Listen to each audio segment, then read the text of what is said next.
नमस्कार. शौर्य कोचिंग आणि किड्स गुरुमध्ये आपल्या सर्वांचं स्वागत आहे. तर महाराष्ट्र राज्य शिष्यवृत्ती परीक्षेची तयारी करत आहात? अहो, ही फक्त एक परीक्षा नाहीये, ही एक खूप मोठी संधी आहे. आणि म्हणूनच आज आपण काय करणार आहोत, तर या परीक्षेसाठी यशाचा एक पक्का रोडमॅप तयार करणार आहोत, जेणेकरून विद्यार्थी आणि पालक या दोघांनाही या संधीचं सोनं कसं करता येईल हे अगदी स्पष्टपणे समजेल. एक महत्त्वाची गोष्ट, 2026 पासून शिष्यवृत्ती परीक्षेचं स्वरूप खूप मोठ्या प्रमाणात बदलणार आहे. पण थांबा, काळजी करण्यासारखं काहीच नाही. उलट या बदलांना आपण एक संधी म्हणून बघूया. या स्पर्धेत पुढे राहण्यासाठी नेमकं काय माहीत असणं गरजेचं आहे? चला, तेच आज आपण सविस्तरपणे समजून घेऊया. बरं, तर आजच्या आपल्या चर्चेचे मुख्य मुद्दे काय असतील? आपण 5 महत्त्वाच्या भागांमध्ये हे सगळं समजून घेणार आहोत. पहिलं म्हणजे 2026 मध्ये नवीन काय येतंय. दुसरं, परीक्षेची रचना नेमकी कशी असेल. तिसरं आणि चौथं म्हणजे पेपर 1 आणि पेपर 2चा अभ्यासक्रम. आणि सगळ्यात शेवटी यशाची गुरुकिल्ली म्हणजे नक्की स्ट्रॅटेजी काय वापरायची. चला तर मग सुरुवात करूया आपल्या पहिल्या मुद्द्यापासून. 2026 मध्ये नवीन काय आहे, जे मोठे बदल होणार आहेत ते आधी आपण समजून घेऊया. यातला सगळ्यात मोठा बदल कोणता असेल तर तो आहे परीक्षेच्या इयत्तांमध्ये. आतापर्यंत ही परीक्षा 5वी आणि 8वीसाठी व्हायची, बरोबर? पण आता तसं नाही.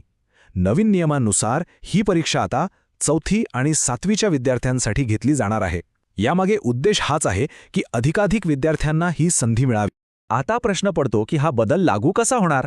तर 2026 हे वर्ष ट्रान्झिशन इयर असणार आहे. म्हणजे काय? तर बघा, फेब्रुवारी 2026 मध्ये जुन्या पद्धतीप्रमाणे 5वी आणि 8वीची शेवटची परीक्षा होईल. आणि त्यानंतर लगेच एप्रिल किंवा मे 2026 मध्ये नवीन पद्धतीनुसार 4थी आणि 7वीची पहिली परीक्षा घेतली जाईल. म्हणजे बघा, कोणाचंही शैक्षणिक नुकसान होणार नाही याची पूर्ण काळजी घेतली गेलेली आहे. आणि थांबा, बदल फक्त एवढेच नाहीत. एक चांगली बातमीसुद्धा आहे. सरकारने शिष्यवृत्तीची रक्कम पण वाढवली आहे.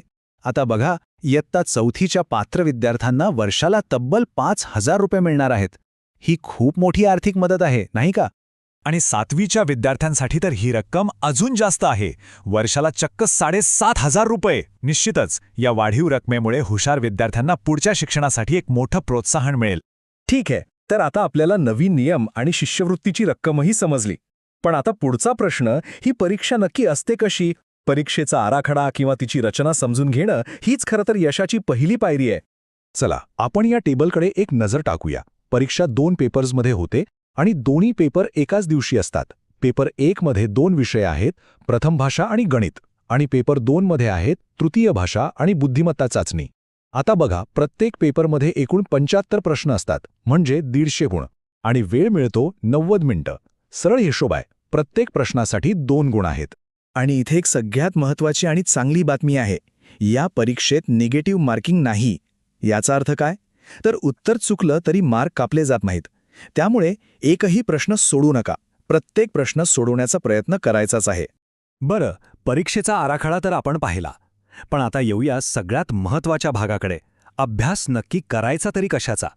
चला, पेपर 1 पासून सुरुवात करूया आणि बघूया की कोणत्या विषयाला किती महत्त्व द्यायचं आहे, म्हणजे आपला अभ्यासाचा फोकस अगदी अचूक राहील. गणिताच्या या चार्टकडे बघा. तुम्हाला लगेच लक्षात येईल, संख्यांवरील क्रिया आणि मापन हे 2 घटक बघा. दोघांनाही प्रत्येकी 20-20% वेटेज आहे. म्हणजे काय? तर गणिताच्या पेपरमधले तब्बल 40% गुण फक्त याच 2 घटकांवर आहेत. त्यामुळे या 2 घटकांवर पकड मिळवणं किती महत्त्वाचं आहे हे वेगळं सांगायला नको. मग या महत्त्वाच्या घटकांचा अभ्यास कसा करायचा? तर फक्त सूत्रपाठ करून चालणार नाही. विभाज्यतेच्या कसोट्या असोत, नफा-तोट्याची उदाहरणं असोत किंवा सरळ व्याज, या सगळ्यांचं प्रॅक्टिकल ॲप्लिकेशन कसं करायचं यावर जास्त लक्ष द्या.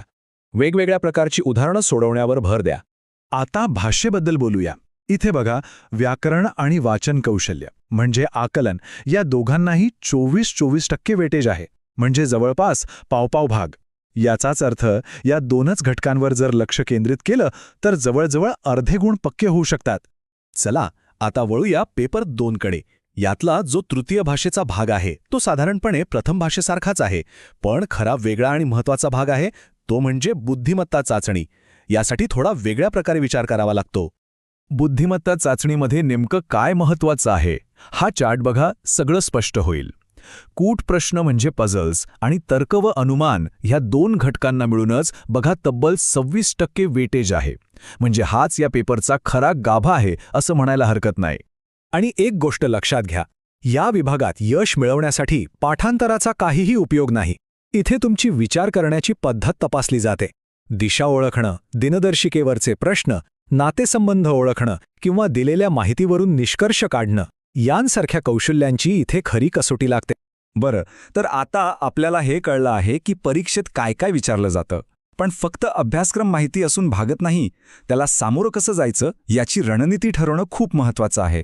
तयारीला यशात कसं बदलायचं याचीच ही गुरुकिल्ली आहे. या चार्टकडे नीट बघा. यात प्रश्नांची काठिण्य पातळी दाखवली आहे. 30% सोपे, 30% कठीण, पण सगळ्यात मोठा भाग म्हणजे 40% प्रश्न हे मध्यम पातळीचे आहेत. याचा अर्थ काय? याचा अर्थ असा की जर तुमच्या संकल्पना म्हणजे तुमचे कन्सेप्ट्स क्लिअर असतील तर तुम्ही खूप चांगले गुण मिळवू शकता. त्यामुळे पाया पक्का करण्यावरच सगळ्यात जास्त भर द्या. इथे खूप महत्त्वाची गोष्ट समजून घ्या. या परीक्षेचा निकाल पास किंवा नापास असा लागत नाही. तो लागतो पात्र किंवा अपात्र.